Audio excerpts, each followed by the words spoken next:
Hey, how's it going? This is Tom Burkhardt from car-revs Daily. Testing out the 2020 Cadillac XT5 Sport today. So, we're going to take it pretty easy, but go out on the handling loop and see if this XT5 Sport package really lives up to its name. There's some cool updates for the XT5 for 2020, and we're going to discuss all that stuff. But first, let's talk about what this car is, where it fits in the Cadillac range, and some of its competitors. So, of course, very familiar vehicle. This original design came out for 2010 as the second generation Cadillac XT, or excuse me, as the Cadillac SRX, I should say.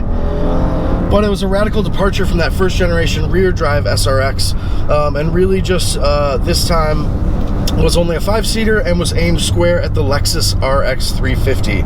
It wanted to be everything that the Lexus was and more.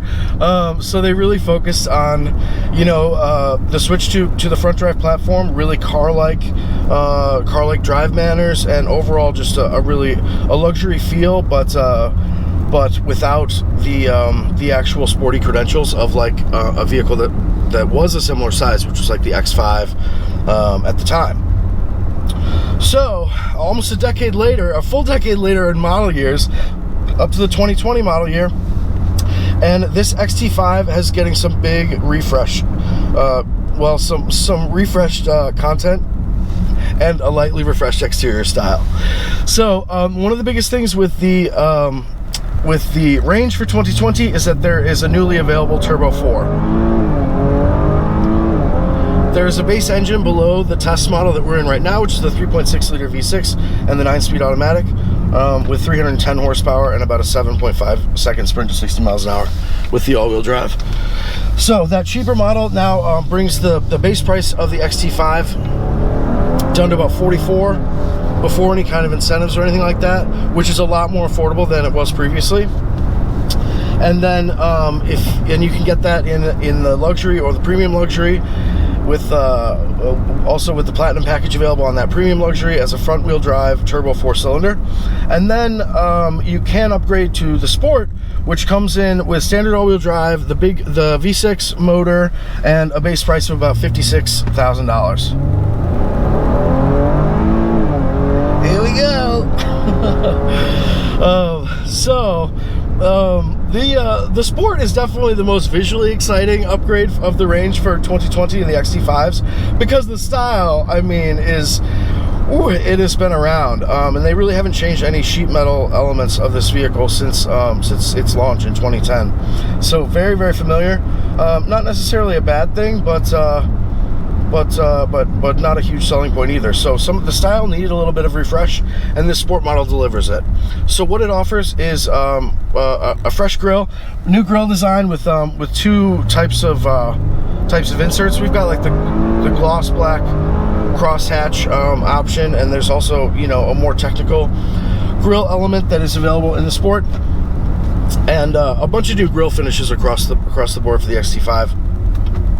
So new grille, actually not new wheels, but a new gloss black surrounds for the windows. So whereas previously the window surrounds were chrome in all the XT5s, now we have this gloss black option for the Sport, as well as the grille finishes are much more blacked out than traditional Cadillac styles. So this Sport model really is not just a visual Sport change like the Enclave ST from the other week. There are some tweaks to the vehicle, including what they claim is sport tuned suspension and sporty or quicker steering rack. So the sport tuned suspension versus the standard car, and then also this Sport model brings standard equipment of the continuously variable dampers with a dedicated Sport mode. So this is really, it's not just a visual thing, it's there's also some substantive changes to this new Sport model in the range, and there's good news and bad news to report with the XT5. But let's keep going on just like on exposition. So we may as well just dive in. So basically right now we're in the all-wheel drive model with the top motor, and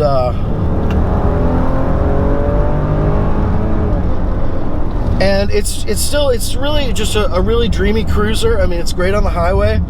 It's very refined, and some of the other big upgrades for 2020 are very welcome inside the cabin. So we now have like the latest Q system with optional nav and an upgraded Bose Performance Series stereo, which is redonkulously good. Great. The Q system is awesome now. It works. It's super intuitive with CarPlay and Android Auto. Just like working very seamlessly, and it also has near field connectivity for like, you know, instant connections with the latest phones, and it has USB ports galore, as well as USB-C, so future-proofed in that way, and then a 15 amp inductive charging pad right here. So I have like an iPhone 8, so it doesn't do inductive charging, but it does work. It worked with a friend of mine's phone, and it charges it so fast. I mean, it's super fast. So that's really cool. And then in addition to latest nav and Q system, the nav is still optional, which is unusual, but it is. And then we also have this new rotary dial control with jog functionality, so you can use it like a joystick, and then have like core buttons for nav, home, audio, and phone stuff. And then a dedicated volume knob right here that's like comes right to hand. Even when after I tested the XT6 a couple weeks ago, every car I'd get in, I'd be looking for the volume knob right there. It's that intuitive. It works really well. So these things are really great in terms of tech-wise, and that's going to be on all the XT5s. On the Sport model, we've got upgraded finishes. So there's this new authentic carbon fiber for some of the details that is very premium and attractive, and is overall just like a good cabin upgrade overall.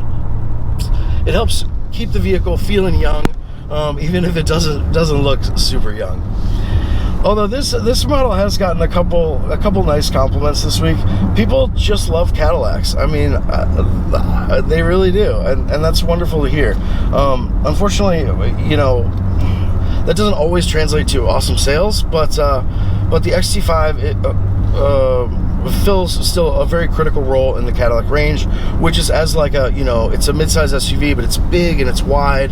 It only seats 5, but at this point it's an affordable option. So they basically just cut the price to account for this vehicle's maturity. So that's good stuff.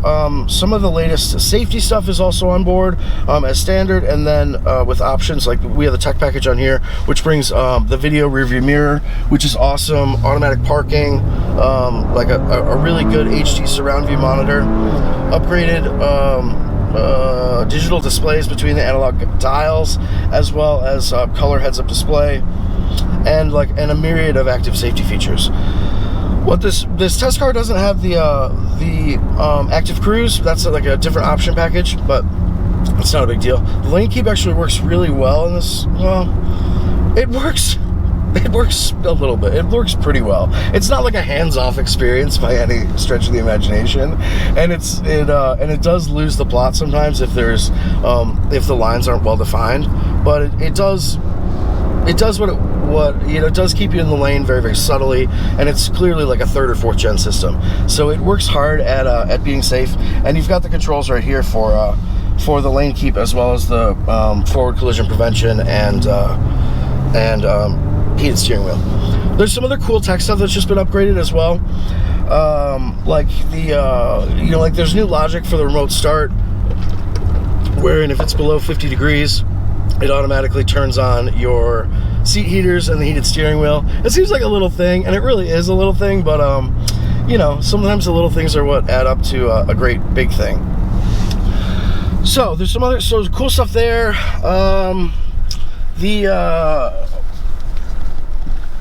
So beyond like a couple exterior tweaks, a couple interior tweaks, and a little bit of adjustment to the handling tune of the vehicle.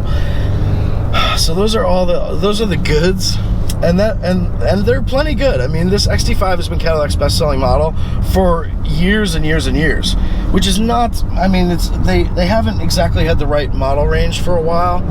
This was their only SUV besides the Escalade for until the 2019 model year when the XT4 came out.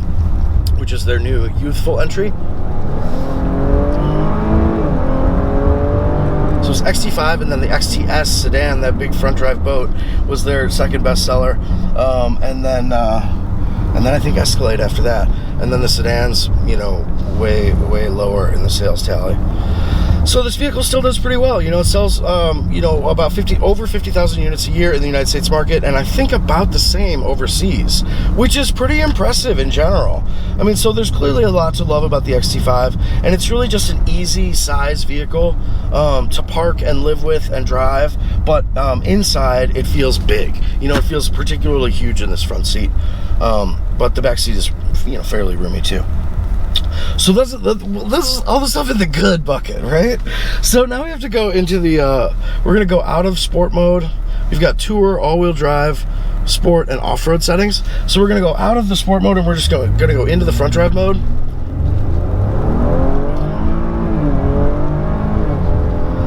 And the sport mode does admirably well at hiding the front drive nature of this platform. It really has very little torque steer in either of its all-wheel drive settings, and it's good. You know, it kind of like shoots you out of the corners pretty nicely. However, in front drive, which is what it defaults to, I think unless it's really cold and unless you had it in all-wheel drive when it turned off, sometimes it comes on with all-wheel drive, but I haven't figured out exactly when. But it basically defaults to front-wheel drive, and that's when the description of the XT5 as a comfy cruiser becomes a lot more appropriate, because this is the handling is very unsatisfying, and there's a ton of torque steer. You don't exactly have torque steer when you're going from a stop full throttle, but if you're turning and on throttle, the car is very wayward and is a real handful that really discourages those types of activities. There's a lot of torque steer in this vehicle when it's in front wheel drive mode. If it's in all wheel drive mode, it really cancels it out. But in front drive mode, it does not love full throttle. You know, full throttle and any kind of steering input. So that's a little bit of a noticeable ding for the XT5 Sport. We're going to go back into the sport mode itself. So that's an issue, but obviously, you know, only if you're, I mean, not for super calm drivers, it might not be an issue. Although I think it would still be off-putting to many people. So, and like all these traits that we're describing, it just handles a lot worse than the XT6, which is on a new platform, and is also a front drive basis. I mean, the XT6 drives a lot better if you're into enthusiastic cornering than the XT5. So that's just a fact. But you know but XT5, you know, has a place in owners' hearts and their garages for just doing what it was set out to do, which is be like a comfy suburban cruiser and an awesome mile muncher long distances, and it still definitely does that. So it's just surprising that it shares the powertrain with the XT6. There's 3.6 liter V6 and the 9-speed automatic, and basically a lot of its major dimensions, except for width, are very similar. So it's just surprising that XT5 is a lot slower. It's a lot slower than the XT6, and the transmission is less well behaved. It has some hiccups and some quirks where, like, you know, approaching a stop sign, it wants to downshift, and sometimes it's like pretty not the smoothest of downshifts. Like, it's not even really clear why it's always downshifting like through the range. It should just wait and go into first, you would think, but it does not. It downshifts like through the gears sequentially, which is curious. And the acceleration is just slower. Transmission is less telepathic. It's just not tuned as well, or it's very mysterious, but it just feels like a 5 years old application of this same technology. So, but the worst part of all is the steering. The steering really bites. This for if you are like a performance type of driver, or if you've been driving some of the other premium luxury SUVs out there. At that point, you'll really notice that the steering is bizarrely slow, vague. Is just a real demerit. But is it like objectively a lot worse than the Lexus RX? I mean, it is worse, but but versus a lot of like front drive, big front drive luxury vehicles, it's sort of like par for the course. It's just very, very dull and lazy. It's very lazy, and that description also applies to the handling. This car does not, it does fine around town, it does fine on the highway, and probably for some like long sweeping mountain roads, I'm sure it would be fine too. But if we had just driven our little handling loop at a more aggressive pace, and driving it this week, I've been really appalled at how lousy the handling is. The ride's pretty firm for it to handle this badly. And it's just like, it just rolls over the sidewalls of its tires and then just succumbs into just like hopeless understeer. So it's just, it's not exactly a corner carver. But was it supposed to be? No. But was the XT6? No. But it does very well at that mission, which is sort of part of the premium offering. Like, you kind of have to be able to hold up in the dynamics department to be a truly credible premium vehicle. And in that way, XT5 is going to be a lot better if you're moving up from like a mainstream model. Then you're going to love some of this luxury in here and how quiet it is, and of course this premium Cadillac badge. But if you're moving laterally from another luxury car, you'll be pretty disappointed. So what have we got? So it's engine is okay, but it's a little bit slower. Transmission, the steering is a big turn off, and lastly the brakes. The brakes are also really soggy and don't feel powerful at all. Like I'm sure they are. They just don't feel good.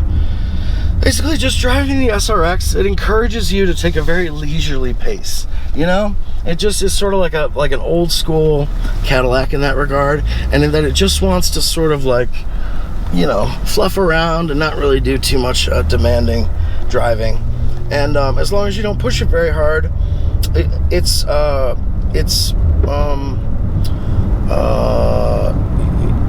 less virtuous traits are not really a big deal.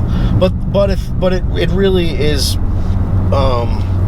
not super competitive with the latest contemporary premium vehicles in how well they drive and handle.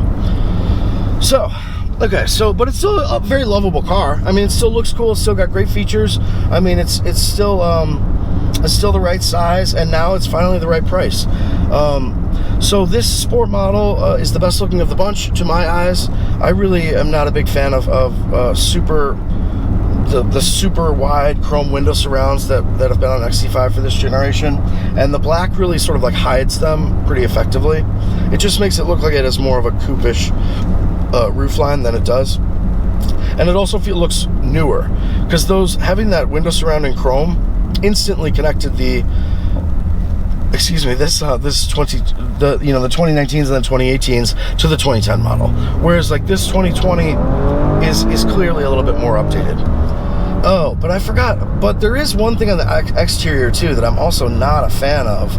As you've probably seen, the lower like 4 to 5 inches of this vehicle all around are black plastic, which is like fine, I guess, but I just don't understand. And then the entire rear bumper is black plastic too, the whole thing. So it goes from like the painted tailgate to like black plastic, which is just really unbelievable for a $60,000 car. I'm like, you gotta be kidding me, this is garbage. But saying that, I was really thinking, okay, well clearly they must just be saving this the fully painted finish for the top platinum model, which is I think like a $4,000 or $5,000 option available on the sport or the premium luxury with either engine. But sport is V6 all-wheel drive only.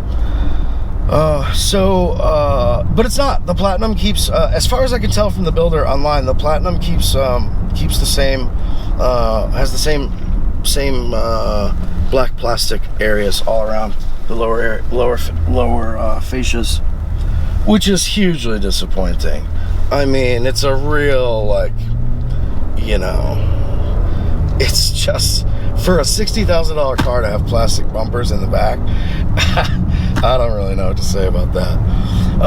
But for ultra traditionalists who now have moved out of having, you know, something that was like a, you know, a sedan limo, and have moved into the command driving position and all-weather ability of an SUV, then XT5 is going to be great. But if you're really looking for like the latest dynamics and some of the latest in assembly quality, feel, and exterior style, go for the XT6. The XT6 is basically has like very similar sticker pricing. I think it starts from like 57 or 58 or something, and then goes. It can be priced higher, but I mean, I would be a lot happier owning the XT6 and just keeping the third row folded down all the time and having an enormous cargo area, and perhaps maybe using it sometime in the future for humans. But XT5's play these next couple of years is really going to be on price. For a vehicle that you can basically, so this car as tested is about $59,700, so it's just about $60,000 including delivery out the door. So that is the sticker price. However, with some of the incentives that I've seen, I mean, you can get this car for about 5 to 10 grand less. So if that also applies to the base engine and the base trims at between 44 and 50 grand, then I mean, if you're talking about getting a vehicle this big and this, you know, this refined and sort of quasi premium, if you're talking about getting a car like this for like maybe $37,000, I mean, that's top RAV4 money. So that really changes the equation, and you can look at XT5 in a much more favorable light. All right, so hopefully this was informative. You know, I'm no savage geese. I can't do these. I just do a lot better in these reviews when I love everything about the car. But XT5 has some clear areas where it is you know, just behind the times. But you know, tech and its overall brand appeal are not on that list. So, alrighty, thanks for watching. Check out the full review over on car-revsdaily.com in the next couple weeks, and of course, like and subscribe if you enjoyed this video. See you next time. Bye bye.